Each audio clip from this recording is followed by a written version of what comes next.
चलिए आपको press briefing सुनवाते हैं। अश्विनी वैष्णव प्रेस ब्रीफिंग कर रहे हैं, समय सुनिए उन्हें। सॉवरेन बैकस्टॉप, अगर इस तरीके से देखें तो ये व्यवस्था की गई है इस प्रोग्राम के तहत। करीब 12,980 करोड़ रुपए की सॉवरेन गारंटी का एक फंड क्रिएट किया जाएगा जो कि मैरीटाइम इंश्योरेंस के लिए रहेगा। जितनी भी तरह की मैरीटाइम रिस्क्स हैं, हल, मशीनरी, कार्गो, पीएनआई, वॉर, इन सब को इससे कवर करेंगे।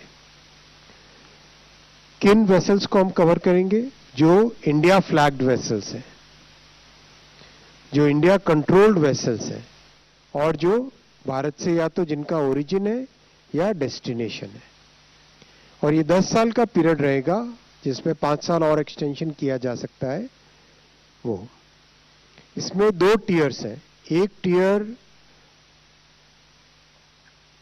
जो शिप ओनर्स हैं और दूसरे जो ऑयल मार्केटिंग कंपनीज हैं, ओएमसीज हैं, वो लोग एक म्यूचुअल रिस्क इंश्योरेंस का एक फंड वो लोग कंट्रीब्यूट करेंगे। और उसके पीछे जीआईसी और भारत सरकार, वो दोनों जीआईसी री इंश्योरेंस, वो दोनों मिलके उसको बैकस्टॉप करेंगे, उसके कंप्लीट री इंश्योरेंस को और ज्यादा उसमें मजबूत करेंगे। बहुत बड़ा इसका लाभ होगा। सबसे बड़ी बात, जो हमारी डिपेंडेंसी फॉरेन इंश्योरेंस पे है वो इससे कम हो जाएगी। और जिस तरह से भारत की जीडीपी बढ़ रही है, भारत आगे आर्थिक दृष्टि से एक मजबूत ताकत की तरह उभर रहा है, तो हमारी मैरीटाइम ट्रेड बहुत बढ़ने वाली है आने वाले समय में। उस हिसाब से भारत की तरफ से भी एक री इंश्योरेंस की सुविधा, एक री इंश्योरेंस की फैसिलिटी जरूरत थी।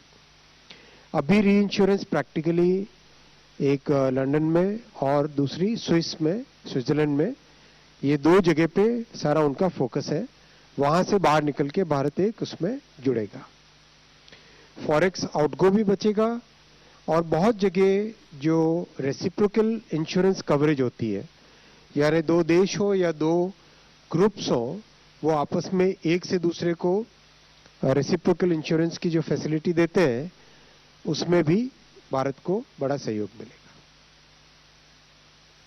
दूसरा बहुत बड़ा फैसला आज लिया गया और मैं बहुत हार्दिक अभिनंदन करना चाहूंगा हमारे केंद्र सरकार के जितने भी कर्मचारी हैं और जितने पेंशनर्स हैं, उनके लिए डीए और डीआर बढ़ाया गया, जिसकी टोटल लागत भारत सरकार को आएगी 6,791 करोड़ रुपीस।